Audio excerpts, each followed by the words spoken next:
mipi hon head diu khat chu 2008 apa na suspension of operation hum chu political talks ima opoi ti pau chu nasata in progress anu mai ti chu Dr. Pau ko ni tu chu head do na ichi progress anu pa chu May 3rd nya pana chu berian lamkai na alam bai te ngol hon sabotage na bol ba cha pana chu kikhel ke na territorial council adinga anum thei thil khat chu separate administration na hum chu he ti chu an sumil pau hitin chu ta ting le chika la chun toa Dr. Pun na say ju 2005 apa na suspension of operation with the army and ke bol cha hing na la ye chu ta ting le state government hinang central yong le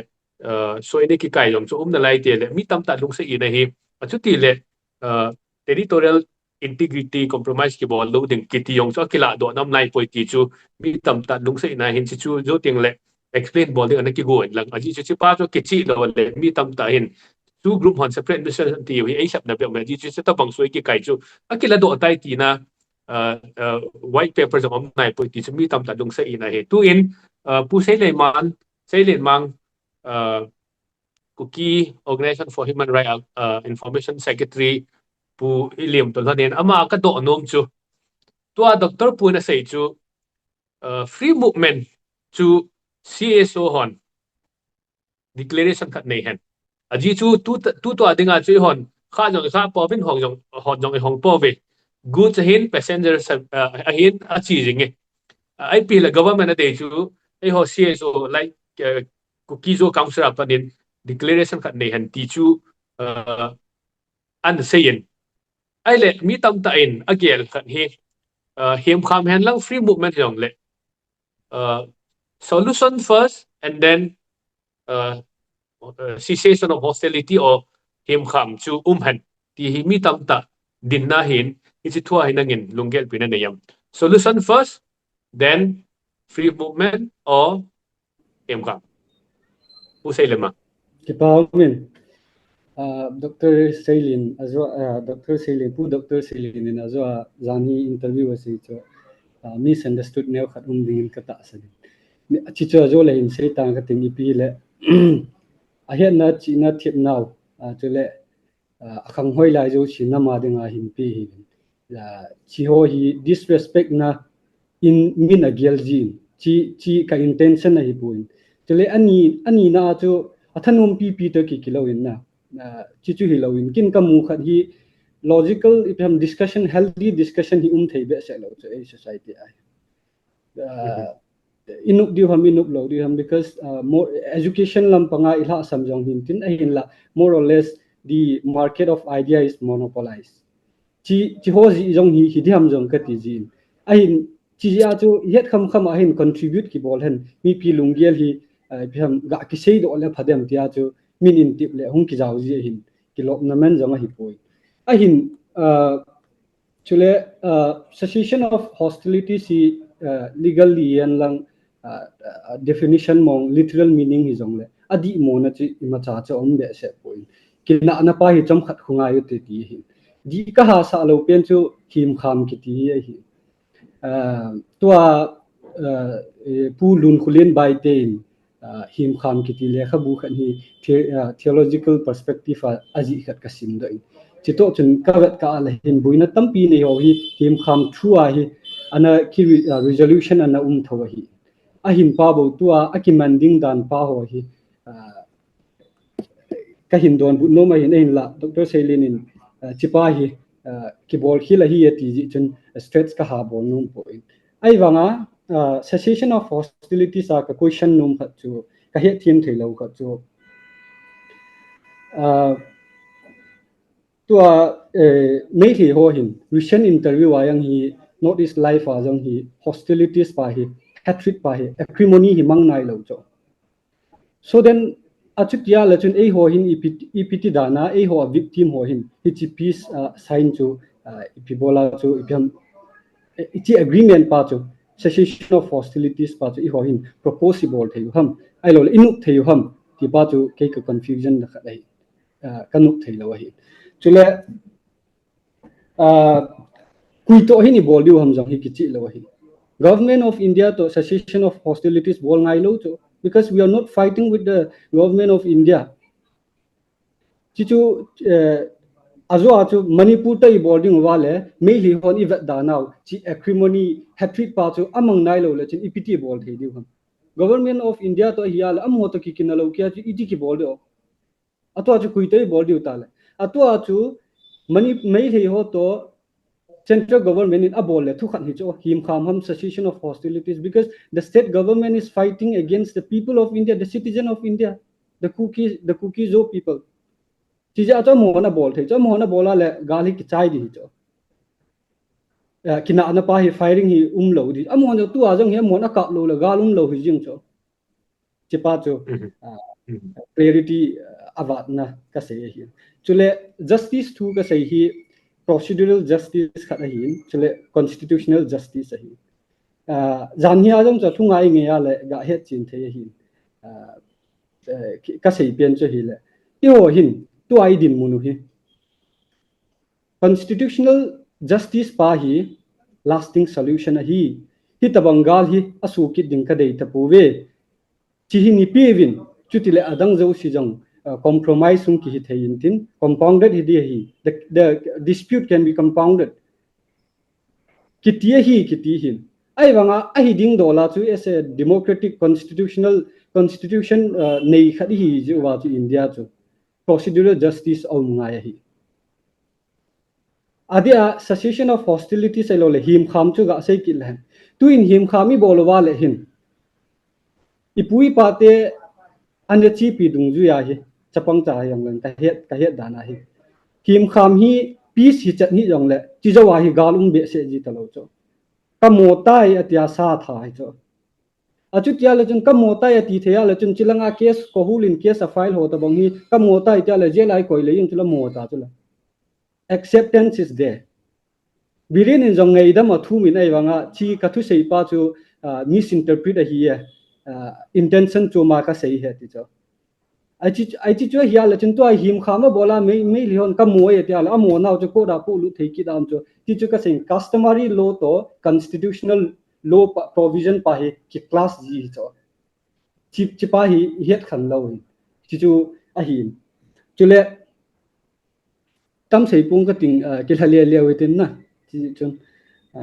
khadin so ta sei yang chu zaw lo point to i ho hi lamkai thu sei ngai ta ka gial hin kin kumi zat ham khani deilo ta thil hung chi a hi wanga hi ki zui jing a hi ki zui jing hin ki phun mi cho phun na hi wanga eso ho hi ta lamkai dang hoi ta mo sei sei ai hi hung chi pe oi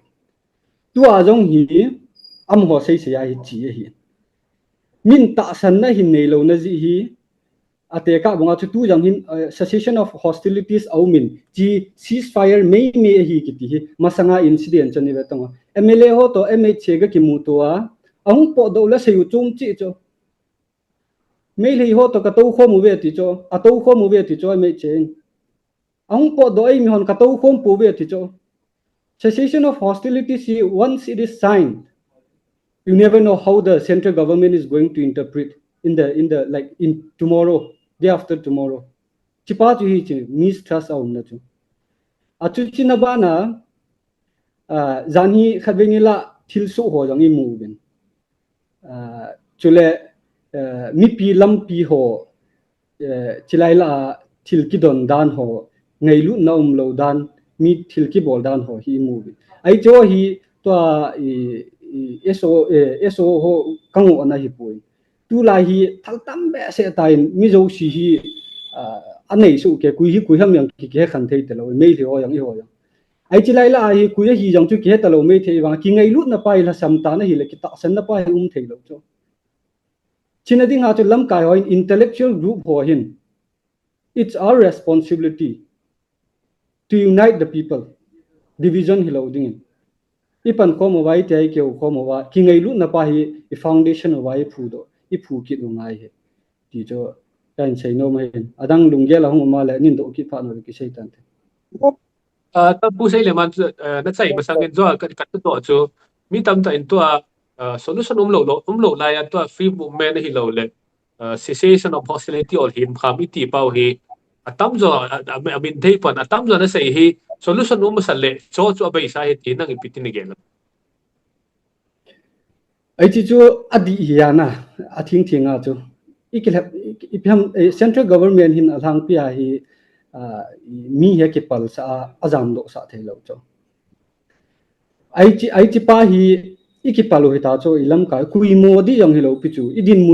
munu wi jong ta lo hi mei thei ahin kin awi forward a ka mu chu kitia hi am ho sei sei ingei sa nga hi ami pi hin to ai delhi a hi te ka bunga mi za nam khanin in kul cho hunger strike bolote en ngoling ka ting chitang e ti cho separate administration ding a hi I'm not lying. I can share you the information of those people also. So tabang hina say cho hi tabang strike khat hi bol ngai cho because the government MHA hi clear quite clear about cho a reason I know this reason I conflict a data lo cho Amit Shah even Modi himself conflict a data chi conflict pa hi a chi zong ding he dei lo cho international policy hi velen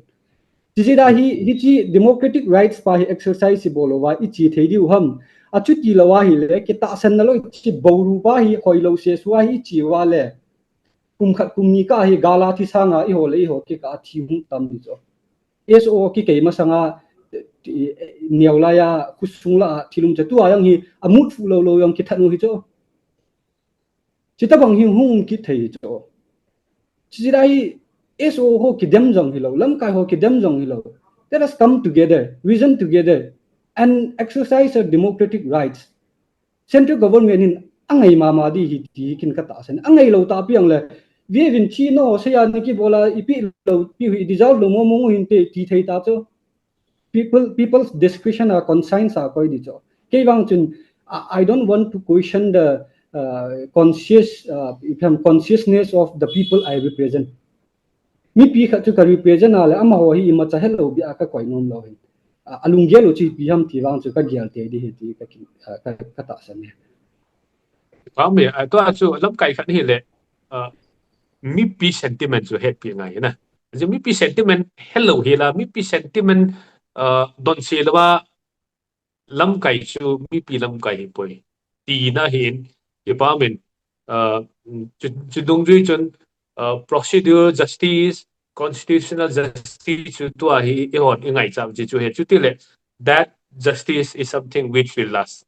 also will bring lasting peace ti na hin ye pa me pu se de man from the legal perspective plus constitutional perspective ma solution ding ngai ho da chu nen sen ke pa men tu in pu jang ho lun ama jong hong zau ta thonin tua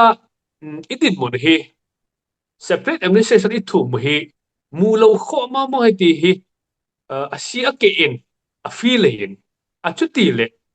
ai pi diu chu central government hi yo doctor pu na sei tan ai pan pi diu chu central government state government po state government chu ho against not only against hi state sponsor genocide jong tiu hin kichi ta proof jong min and brain in jong audio link a ko na kimu hin chuta ting le ma zo se hi engineer hi dan le even systemic attack on cookies o chu kichi sa hi dan a chuti le tua I demand oi pidu chu central government hi le tua hi pressure lo without pressure a chu central government chun I demand hi ap diu hinam a chuti le nang magela chu what form of pressure would be the best or effective way that will help us in achieving our demand pujang holun nang lungel is an insay le chun ki pa min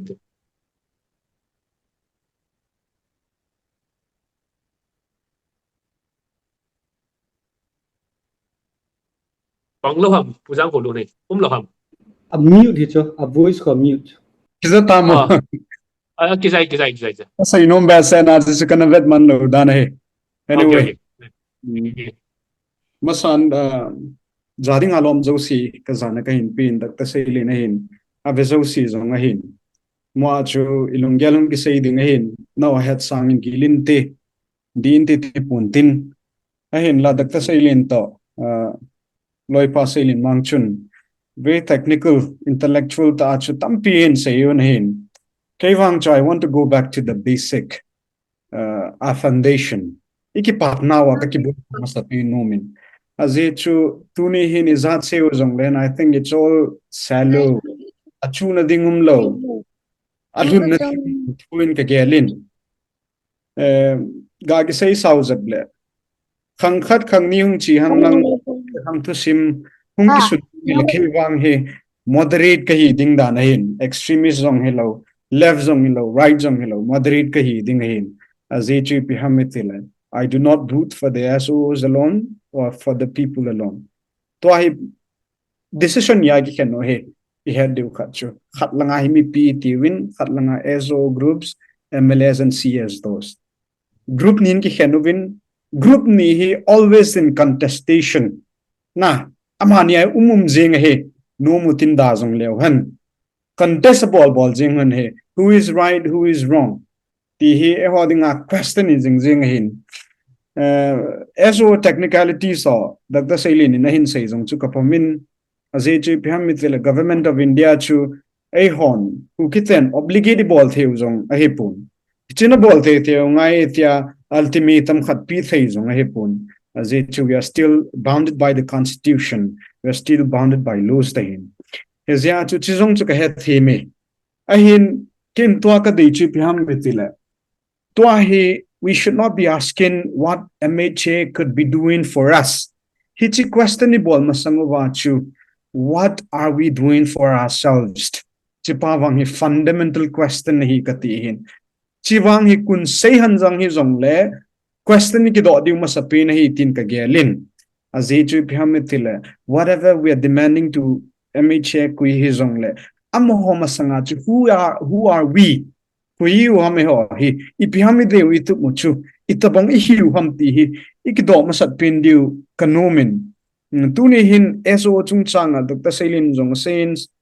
loipa Sailin mangin jong sein lamkai tampiten jong seizin ahin la hi cho ho zo se he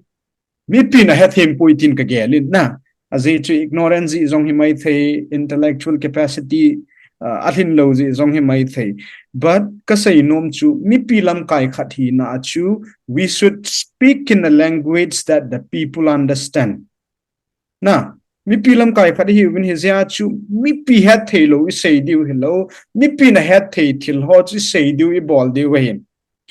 Tunia he kui ma hin SOO adapt a hipun. MLA adapt a hipun. MLA ho capacity adapt hipun. Civil society organization or questionable hipun. Ahin latunia mean questionable kasawang hi ami ho. SO to questionable hipun ahin la SO sungam ho questionable hi. Civil society organization chu questionable hipun ay wanga alam kai ho chi bolo hin. MLA position and role chu questionable hipun ay wanga amakai ho chi questionable hin. Hezia chu to ka say no wang chu izat nin ki say zong le Eho sungahin social injustices tampita umiti wang he acceptable masat pindiu he. Without accepting this fact, SA zong katipui ipi zong katipui amasanga he kinep nading muding zong imachaum pui katin. SA zong chi mu mai theo in the form of TC zong mai the UT zong mai the imu mai theo. Unless we send social injustices, SA ki mu han lang UT ki muzong le mipi hoding aju chamlat na di ta omde lo cho hezia before we proceed with anything eho ka wang hi social injustices so hi sunny ball masat deal totally ilado masat deal hi tin ka gelin azechu an ailing society tu like ha sei pin hi athiding kon hing ka thing mi khanin ko ri hunga pi le korea pi chu ke dinga pannom lo cho keila minute nga zo akithita ding mi khanin lak som pi jong le pannom lo cho hezia chu we need to right the wrongs that we're doing in society and as all groups yan lang lamkai ho hezong le they need to speak in a language that the people understand e hoi mi vai cha mi gen thei hi win na gam sungu ba jong khan to machal num nai lo hin hi chu ho tabanga hi SO in people them MLA ho ni people them a fun ho tabanga man them SO in power tabanga man them ti ho zo hi fundamental questions ai lo le primary questions a hi tin ka gelin iki ho na lai di hi je chona china in SO hen lang mipi hen lang MLA hen lang CSO he zong le din khanai din ka wang hi imacha hi machal loading ahin aze chu government in zong e ho ka kihen na ho hi exploitable ji hin head lo government kun e ho society sunga head lo diam ta khat len ni gel mai theo in ahin lai ho society sungi at se na chai a head so ke hin SO ho ni pi bol ham mi pi ho ni tabanga SO chunga he approach tabanga nei vam ti ho zong head so ke hin na so let the government see that our society is a healed society na society damahi tin hemasaw hen kati hin to hi society in now zo si head so ke why exploitable hin is it chun SO ni pi sen lang ni pi sen lang CSO ni pi sei zong le we will never be that influential to negotiate with the government alumoi hol Kujang hodun ta kujang hodun hin lat tan jing lang na ai pi le kin ka do chu nangin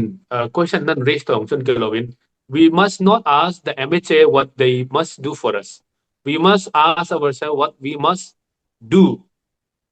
for our society well-being society. Okay. Si dung ra chu kin ka do chu demand nei hi bin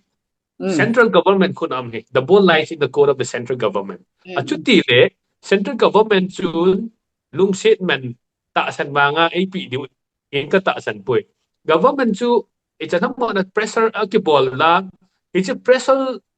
ta na chu decision ala ding hin political decision ala ding hin achuti le nang na do banga chu what must we do for ourselves in line with that hichi idimano muna dinga chu pressure iti pi di hom chinang ma mu dan in set kati to akan sei ho chu perspective chum khan in village in to anan nin do ho chu answerable thei ding hin answerable he tai tin ka gelin azi chu to ani do chu how can we pressure the government na azi chu na sei banga chu government in amo hi lungsi do me ase pi tau te as me le ona that chimi go tawe lungsi rom be se tawe thilo di tawe tia SAP nai sai lo diu hin na government in an wedding oh risk factor ai mu wa na athum dan chu amo hi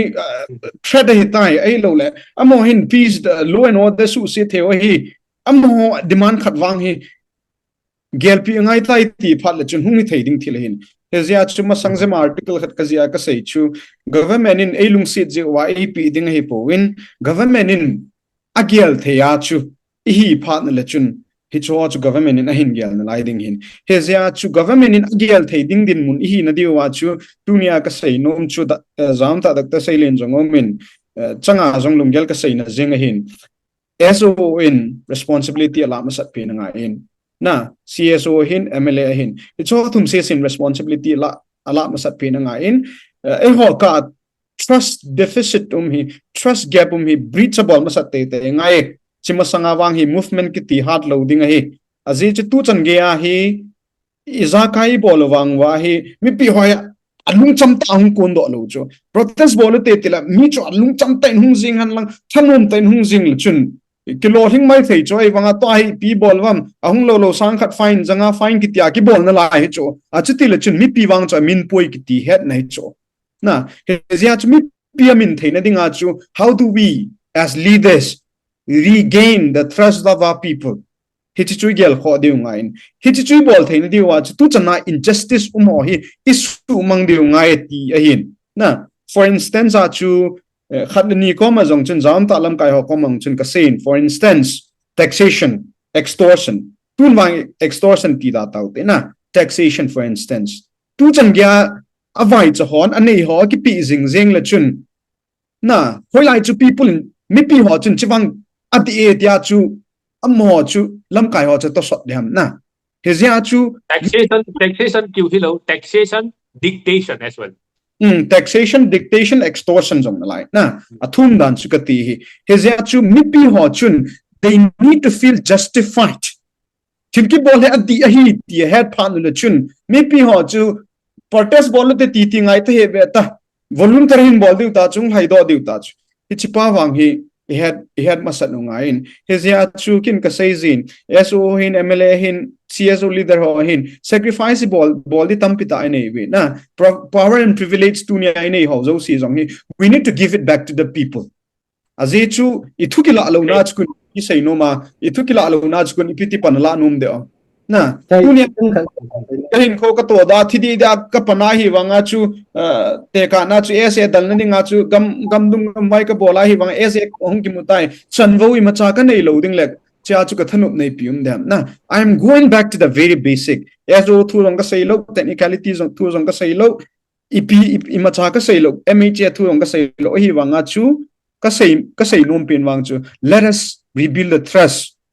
na the trust within ourselves he che phat le chun di ta hung pan khom thei diu di ta hung pan khom thei phat leu chun government in a cham lowa e ho thu chu tua sanga ngai zo ding ala zo ding he ti chu kata sane okay okay ke pa min speaker ho point nei tan thu in say min tu ahin we have 30 minutes aji chu ajua doctor puna say panga chu we must keep time say pau hi tun point chat chane khen ke rutin tun doctor selin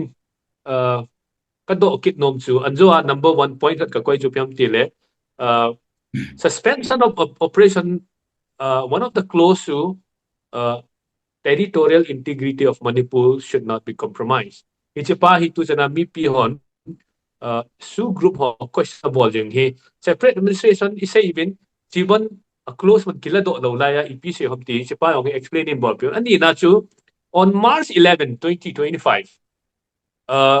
the central interlocutor and advisor to MHA AK Misra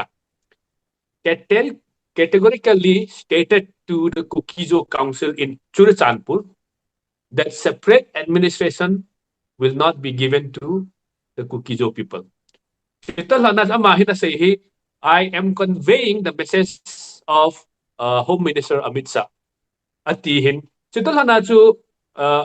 Amit Shah hin aje bhala ko ma he separate administration chu hi thei loading he tihin. Ana phong do in even national paper honjong publish na bolve achuti letu na kichi sa na interlocutor pahin home minister pahin dole even governor panjong arambay tingko ho ki mupi jong kichi ta na say diuvin hitya kichi sa na hi asay ba hi le I think something which is official because it comes from the mouth of the home minister achuti letu na separate administration iti ba isay jeng ba boizo wa pa na tu cha na talks aumthei lawa hi le impihak su group hon political talks lead nei bolwa hale tu home minister pa hin interlocutor pa hin kichi sana separate administration chu kukizo ho ki piloading hita apon do ta hele tu nia chu e hon hichi thua hi mipi hi ilhe moham a hi lo le din mun chu pi ham hichi mipi lung sa I na pa hi dr selinin hin hil che ne lang chu ta son chun the close territorial integrity of Manipur will not be compromised. Chi nan hil che ningin tiemna kinei. Over to Dr. Shailin. Territorial integrity through 2008 SO sign ki bola je preamble apan so. Chiwa chu idemand yung TC ya territorial integrity to ki kalna contradiction umlo pichu. Wa chu UT thum padwa chu contradiction umta. I'll hichi contradiction umno pa chu explicate nading, formalize, legalize nading chu to Government of India SO to extension guiding sita kilhana cam consolidation relocation unpat ta chu ilang chu kichai ta chu second step chu SO extension ki bol ding ai to integrity thu chu hung dang do ding chi pha le chun ki hon ka se chu within the constitution in India like a normal win territorial integrity is to he uti ka thu mo tan irrelevant hai ta ama sayong chu anti constitutional hi ye chu article 3 say ko constitution of India khun district boundary kisuke loading state boundary kisuke loading atilo picho it is there to maintain the territorial integrity of the Union of India so choile state government involved in territorial integrity clause insert in the ball too it is anti-constitutional. Technically, UT thumna as TC thumna ki kallo picho. ala tua hi process ball pau eso extension ball le phal hen um, ground rules hong revisit ki ball preamble hong ki ball hi che ki kai phal chi factor hi hong do ding chi phal chun either territorial integrity pa cha la do diu ham government of India juya preamble constitution of India se chokoi diu ham or alternative khat chu third mea kona eho chunga state government sponsored ethnic cleansing genocide hichi factor chu preamble clause idham option chu thumu ma ta chu seyong se ta extension ki kai palajin chu hung su lo seu na lai de extension ni bol wala territorial integrity chu ki kam da chat the di aban ngom lo ding cha chu ki chai di chi ji a he so extension he apoi mo dan chu a ho ke ho hi chính hi ông lần có ngon lẩu biểu chỗ nè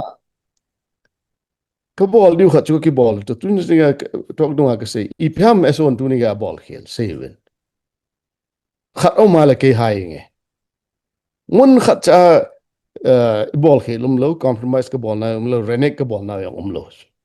al amaban che de cái tile aboy hay civil society organization hay chỗ cái thứ to theilou achom ai trong chu tribe dang ho cái si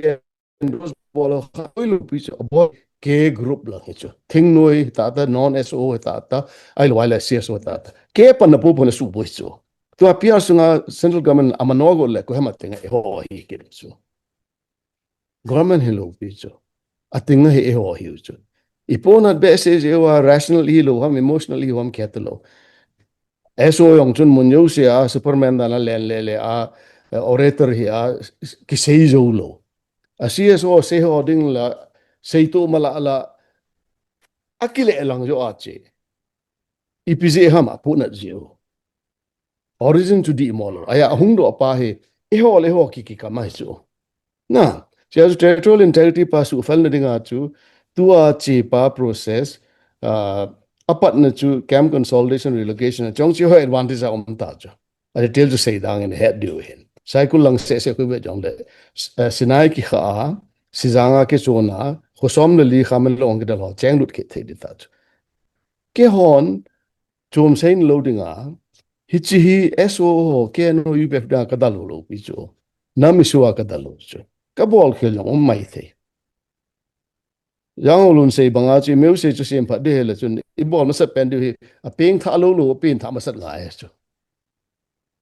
chi chu ma sang sia chu politics song sei lo ding thing no yang bol lo di thip be a pin tha ka chi ma chai sei lo di chu a ping tha ma sat ta nga o te inga diu ham ai lo le le sit hi na chu a ki bol pa chu integrity am bol le chi pi pi di hom I ki ge lo ngai chu so integrity factor chu su fel di tiu le so he gang ta extension on mai hi chi wa chu premba la chu thuong ki chi ta chu number 1 thalai integrity pa chu chai ta te ani na pa chu question ni na mix up you le no manga multitasking ka thep lo ka tel nei ngai pi hi wa ani na pa chu ka hai ki ta chu question chu khat en bol time factor dia chu kan gop kom ani na chu March 11 2025 nia hi central interlocutor and advisor to MHM came in ichi sana kipi loading he ti chu na kamantai hichi 1st September 2023 ho demand ke sei ta chu officially hichi wa ko na extension lo je a government response lo lai chu tu a che pa ong ma le government response bat ding Cepat le political dialogue table SO meeting hong ke sei pa official cho chutai lo sambit patra bangen manipura honga SA lo de ti cho SA de ti la hinga leng do ke de ong chule amit san hoilai political amo politician yu chula hoilam hara china aje bala asei na so it's not at the SO table mun choma se ho it is not HM se hi on ko se on it's not official eo table SO extension hong ki bola meeting um phala unresponsive bet na lai chu hichi ka sei le thin thangin so wangin political dialogue yong ki sei khai lai te achom be ale do kin chu third me yo ko na hi idmanu September 1st 2020 ki pa response lo la hichi tai chu ka sei nei chu amana ki pan hi lai tai sei pi chu cái mệt mỏi mà mệt mỏi cái tập bụi na ai là tôi chú integrity thu yang le SO ki pat phal bole ki chending SO table as dialogue hong ki pat phal le idmanu pa chu HM thu ta ko ta to hong ding pa chu a ken mission la mo po ya his table hong ki sei pa bo chu official and valid and legally binding chu home minister pam khaden samit patram khaden elol misram khan hoila ya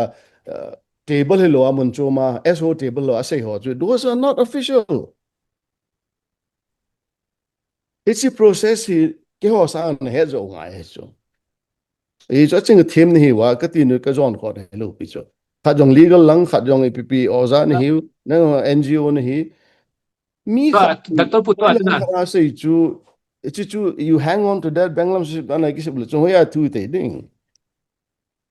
SO table hong ki patna dialogue ki pana ki sei le chun then it is either yes or no chuma sang sia chu la lu de chu enge Dr. Putu chun nang chu political talks table as the no muhin mipi chu lo he aji chu nangin nagamu chan la he chan bang chu mipi yo chan ki mu lo ja chu akiba lo na chu ding mon akiba ngin nagin official hi point ti pa chu asai ho chu opposition power chu even nai le chi chu official ma mipi chu na la chu chi chu asai pa chu very official. I mean, tu ajong opposition power chu na lai tu na lai ja chu. Hi chu power position at pa in asai thele. Hi kala chu official he point ti sei tu ham ti chu ai mi chi pi tak ta lung sei chu na. legal ngayu na SO is a legal agreement. SO the government of India kyo hi it's a government policy decision. It's a table akise chu official chu. AK Israel Home Minister pa hala samit pa tal monchoma se chu table hi lo while legally it's not binding. Chi chu ken kahil theyong hina chu kahil lo wang na het diu do le chu. A forum hi lo pi chu asai now ko. SO extension ng mga dialogue nga an say wa no atiu le chun negotiation ki pan chu. They will not start with yes. TC ong tihita ADCI and doy na lai diu chu. There we have the benefit of Mizoram CM pan in pan PJ SO ilu wat table ilu no chu. Masang table ang say nading kumsom se India independent imulo chu. So achu no anti palehon negotiable diu chu la. Because we are at the table. Table an lo la chun asu na yanin peng lang bomb kap in lang protest bolong la chun government of India to table anum lo la chun it's useless. A forum ilun tau chu table ach ek ki pudo theilou pi chu. There you require democratic processes, you require diplomacy, you require facts. Hisu table to effective dish. Table to government and demand power to no anti highlight. Palachun people's movement CSO karikara to protest ipan hom di usula. I like rung lo laya ikitin gun seru chu amasading nuka anuka ading masatu hoilai pa adio. Common sense. Kiho tip mo yung heading kahil tiemlo kasay lo. Ken aijola conclave thumwei kasay la in lang ahon khat chan he phalo. CSO ho ball isula chu dissemination chu. Ken iti munyo sa chu Superman la kay pun kagalen lela kasay ding. Ay ma ball di ki ball di usula. Ato chu kiginmo na la suspicion chu le of course. Kayong tamta ka na itay chu la. CSO ay kisun pi thay po we. Vested interest in ewe, electoral interest in ewe ka ti thay chu la. With facts. Amasa din ka masat sa chu. Atinga he ho hiu chu. Kihan na ball di tam 920 Okay. kay oh. Hey, ai pi le mi pi lung sei na ho chu hita bang ho ji achu gap he ja chu gap ho chu bridge ball da dinga chu discussion nei na nang na thiem mo mi pi media na panu ngai chu. do ti achu mi pi thiem me nang ho thiem mo ti na thu hi lo bin a thu pa chu gap hi pa chu pa chu deisah hi ja chu chi platform chu man ho achu ta ting na sei ma chu men ko mam lo hen every nook and corner achu awareness to create ki bojo but somehow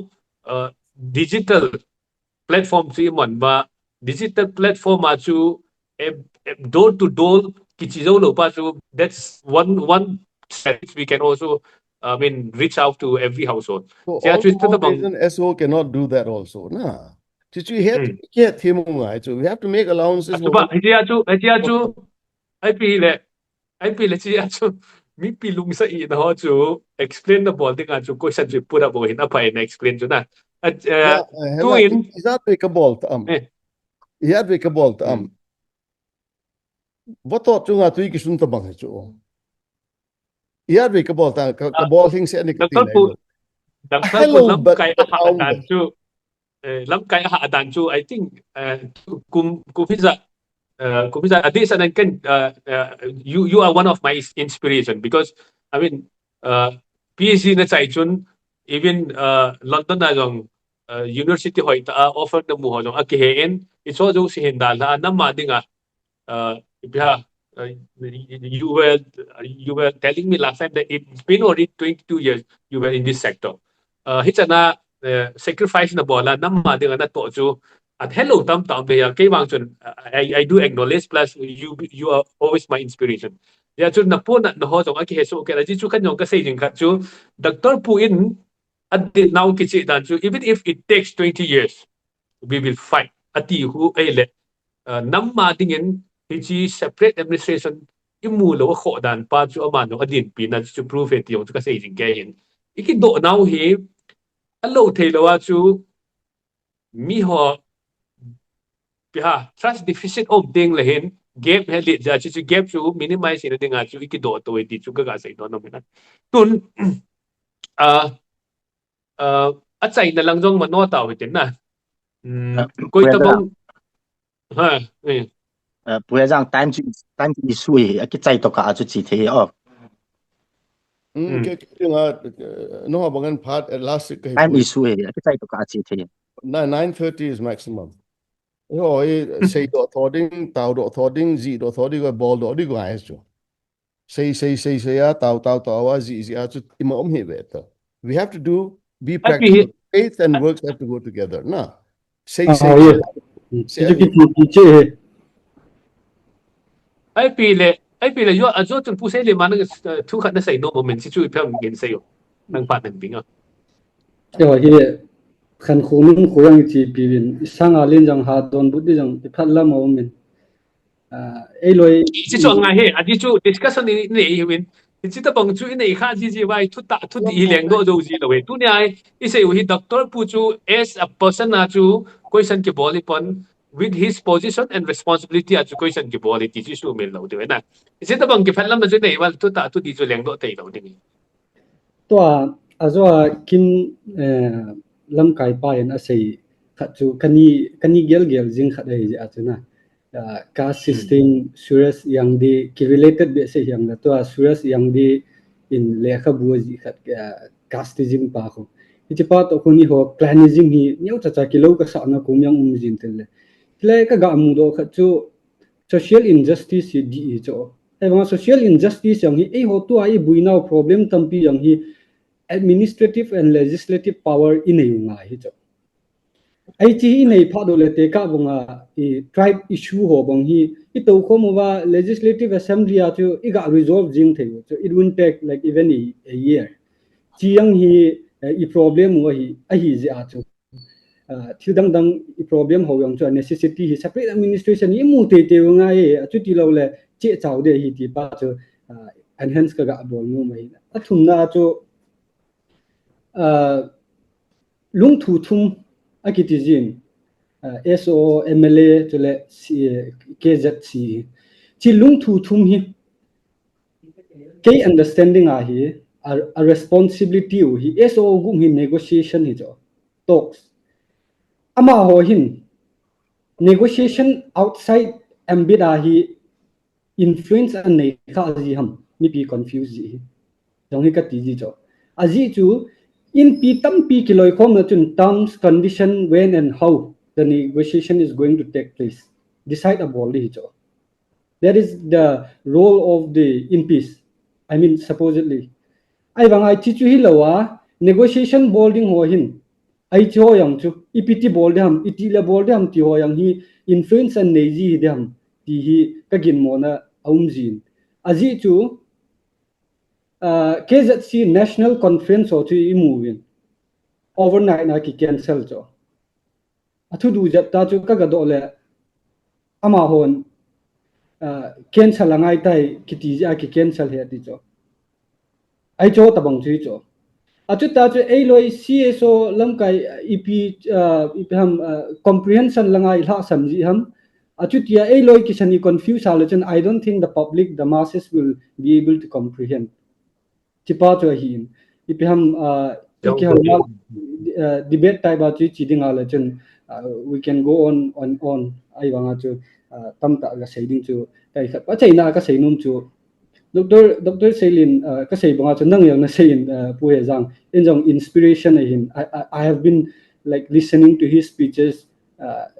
ga compare na jong ai pun sa si tharu lai lo le mahwa moi tra te Dr. Selin ho chu kinga ai banga chu say yo shi chu ding amen ti ding lom chu kai khat expectation to low di cha ka ga say go cha zo Mizoram role and responsibilities ya hi SO ki sign hai blessing ahead. I mean, that was true. And another aspect to look is like maybe it was necessity at that point of time. A necessity arises as he made. Then to a separate administration yang he complexity he I don't think effort EP maybe when it is necessity as well in pilam kai pun say they will come to the solution. Chichu hi cho like if am thum do thoding hilowin demand do tho taute am sukata san poikin I mean I don't mean that it is not necessary but then democratic rights ki exercise le because azu ayang ka say time ki repeat ki modi sa hi adei lo yang tam nan tin they are different ngai cha ye tia le bol jing din khan congress te hochin chi cho bol din electoral politics and lunglu jang hi point ai wanga chu chia chu BJP te bowling e tile bol jing overnight na yang thil bol jing hi ja I believe they will do justice maybe testing yang hi mai thei he to ai din mu no yang hi acho lo hi na data to hi na mo chi ga ki pian lang mithai ga ki pian lang mu ba le hi tin tina mu do ba le kinei to nan te yang ti mai thian chi this is the main reason which excites me to exercise democratic rights ka ve interrupt na bol nge na Dr. Pu hi 9:30 hi like chiding hi je chun anjwa sei chun yau khat kalungel ka sei nomen kei chun utopian idea project ka bol dan in a sein Dr. Pu chun hi zong kilo mai thein tin asei kit khat chu CSO ho hin tu gal sunga jong CSO boy hi tin CSO ong cho bui na chu mai thei nan ti tampita jong chu mai mai thei nan ti incompetent hi now am ho ha selfish goals nei now jong mai thein ti a hin la at the end of the day CSO ho he mipi represent ke bol hin we are accountable to the people hezia chu mipi amin lo le chun CSO in decision kila thei lo hin hichlai ka jong chui he thim pi diuvin ka sei no min hezia chu mipi min nadinga chu pi bol diu ham ipi sei diu ham tu ni cha chu khat Dr. Pum ja chu ka sei no ma hin ama ka sei nei pun tin kui chom ka sei na pun tin hin la ezo group song ki ti ting le media han lang face to face and lang hoi lai he jong le ama ho hi nampi adinga ipi ha gal sat ti sanga khu nampi adinga oppressor da na hi mi pi tam pi tai na muzi hin hizia hi khat trust gap pa hi breachable thailo hin na hizia so I think SO has a role to play azwa ka sei banga chu power transfer on my in mizo si ping tha hi zong le chalai ka pa chu he thim over at least certain powers we should give it back to the people 13th century like England government government kati England as a government nai pun England chun Magna Carta kiti khat na bolun Magna Carta chi ipya ko na hung ko na mitila mipi ho chun ai lengthen na thani wal ta we chipang ke ho dei zongom ta poi hithai loading hi tai ti wa Magna Carta chu document chu produce bol ba hi chi document apan a chu they transferred certain powers to the people hi cha ku na chu mipi ki phin na jong chung thi pahin keiwang chu nitin na mudi hom ka pun what is ahead of us is a lot of danger imasangu wang lung ding hi ki chadum ta hi tin ka gelin aze chu mi tam pita in ezo ta san lo ezo in jong mipi hi thunun te ding ati cho ti hin hezia chu hit teni ka chu ki ha them nom lo le chun forget duty a chaina le naga hole mail hon ki chip nai nei diu a chaina le hole ho ki dal diu mail hon ki chip nai nei diu hin hezia chu lamkai hon igel them over trust pawang hi gapi bolte te diu hi ti chu ka sei no min azwa ka sei bongin CSO ho chun lamkai ho chu ki to khama che phatai boltau ti ki theilo hin at the end of the day we represent the people ezia chu mipi ki cha hin ezia chu decision chu mola tau ti ki jing theilo hin hitabang chu in ezia chu mipi hon su groups ho hian lang kui hezong hin ta san theina diwa chu we need to speak in a language that they understand anjwa ka sei ho dictation hin taxation hin extortion hin force ki mang ho coercion ki mang ho hin it's ho wang he umda thei han lang hele I think will be very close kin ka sei ji chu government in UTP han lang state pi han lang ADC cha jong pi jong le ho ka ezo in jong they transfer powers back to the government here mipi ho jong lungmong lamong aw thea business bol nom khan in jong demanding ki chalo gam sunga business bol thea na hi chot bang capacity potential ho chu utilizable part le hi cho hi acham lo chitala na chu jang hu chitala na chu not only the arm group even how so hon jong khu chang ho ti de ho mi ho chu lungmong saponga a chen sa thing thing le long chi chu ga ki jaw sa be le hong hoi che ni dan our problem is very basic na mihim lunggel mihim khat lunggel lungai chare boin ezia he our problem is psychological katize hin politically masanga chu ilung thim ho isu di masada wa ngain vai po hon mi pi ho het thim theile dei theile ta san thea vai ho masada ngain it's a part le chun e hon chot bol tau ti masanga chu mi pi hon kalam kai ho min chengai chai ti a hi khat jading hin na tu ne taxation sanga chu mi pin lam dia thila bol wa sun le jana hi chan gan the tha wa mi pin to so ngai ti phat le nu ma chula voluntary amin an ne go an pu do di na to amin sumadon le pinum be se lo wa building sami tam pita ma hin hi chu ta bang jong hi alam kai ho chun ta san theile lung mi pi lung dia chana to ting le ready hin na resources so sa hi kya ka ta san hi ki pao men pu sei le mang hin chuta de jang hom dun hin de long ge ho kan nan sei bin pu doctor sei le jong positive ta chi discussion hin lang in the form of debate type chi pao chu I think it's more healthier plus more meaningful ji chun a chai na in 9:30 pao ta zan hin doctor pu na chai na ipiha last remarks na nei no le doctor pu phat ga pi nghe debate om la pha hen na argument yang he pon atron chen kinel na tamang hung yong na ko lo pi cho akum khana ka sei nom he tu isei le tam ta ka sei the ya isei khilong isei kha ngom men pen tu a he mi pi ka tep nom na kite mai le CSO na bol ki bol tin MLN ki bol tin SO na ki bol hen na chule positive angle kha hung do cho democratic hi dan cho lung thu itiu song ko itiu hi da cho it's a very democratic process na chiwa hi CSO langa chu grassroots to kisai na chu CSO mo po na lane pen he chu amo to kisai chu block na mo officer ne wam pam ne chu hin ten tu az mi pi chu saying CSO representable chu grassroots chu political dialogue as SO ata chu MLA hosile elected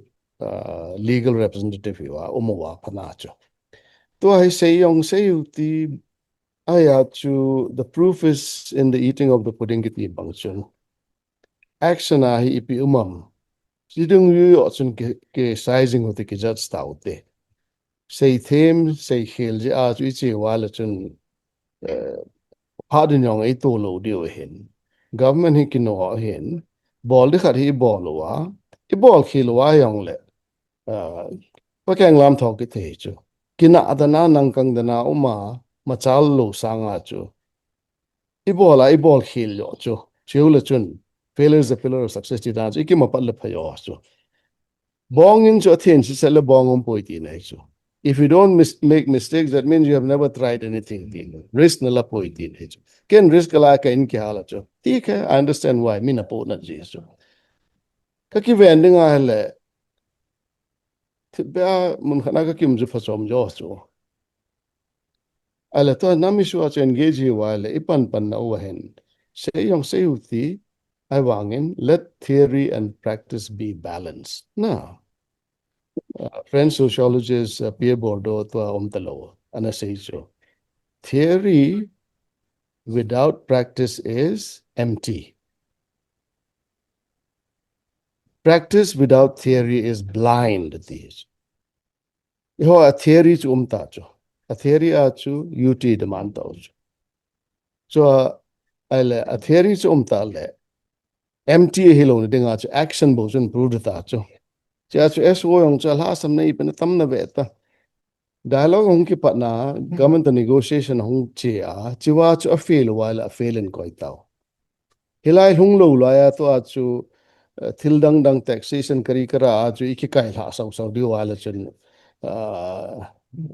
hilai folktale khana farmer nupa khatin jinka khana acha and tuyen thala sana hachu ai la sana umala tin ki ball le sana ki nei ben ta acha thalo na song khole ma cham te lo khat chu ball daw te ka ti go na let's go by action thu yong chu ngai chu theory and practice balance ball go tin so as so na ball khelo myong le henge demu te yu te a ball kha myong le pan pi te hi chi tai lo chu option in nei po ti chu ka sei no me ki pa me longa le sei khom nom chu cái bảo mình ai pi hele cái bảo mình sẽ bằng cho lung thu mà chỉ không thể thể ngay hin chỉ lung thu mà cho I think the shareholder hi ta with shareholder hi nào cho shareholder cho cái bảo ngay thì bằng cho issue mình lâu điều ngay chỉ cho khát pa shareholder sang dẹp khát pa khát na cho niêm dẹp na tiếng lệ thì sẽ chuẩn trust deficit no mình chỉ chuẩn shareholder cái bằng cho chịu tin responsibility role and responsibility ibod chat bol in chi khom law han chi chu lo sen nai điều hi to doctor pu se banga chu group mo jong mo oi mo pau hi tin aji chu am hon jong adin piu hi ki che sen adin piu a sei banga chu political talk su ahum uma hi cha ahum fail wale I think that's the time when we can judge them ichi ma sang chun judge daw te ichi sang chun mi pi jong amo chi ho talks spearhead nga idei ta wa le patan ta sa tin to sot uti achu bang chun su group hon jong mi pin pata kan support wa kan to sot ding theina diu chun mi pi yong hi chu ta azwa sei bang chun power responsibility pa chu nang hon hi chu bol hi min tia dictation hi lo with due consensus in chi khom lew hen ji chu piha kilung to na hin tin achuban na chun tha na hin ti chu sei hin tin tunia talks apartment tamta in pido ahung pong doctor Celine spokesperson keno tu ta ting le pu jang holun kukin pi manipu information secretary tu ta ting le pu Celine mang hokip kuki organization for human rights pana no tum pat nan pi jiwin ki pa omin isai kha au cheng chu mi pin jong filter bol dan the mutin e ho hi phat lo nau hi hoi lai ko sei khil dem hoi lai a kun kaman dem ti lang pa i ha ba jibin hoi lai hu sei kha hoi lai ko dam na ding se yam ti pa do chu lang pa chu veu tin ki to so tu lo hen e ho ding dam na ti chu sei do he ki pa me we were ho hin chu ta ting le participants ho hin chu ta ting le guest speaker ho na bon sa win pa thein pa te boy la inam ding min jong malam non na le lo sin nam hen ti chu i sei do no me ka ki pai Không mày. mong pao ki pa me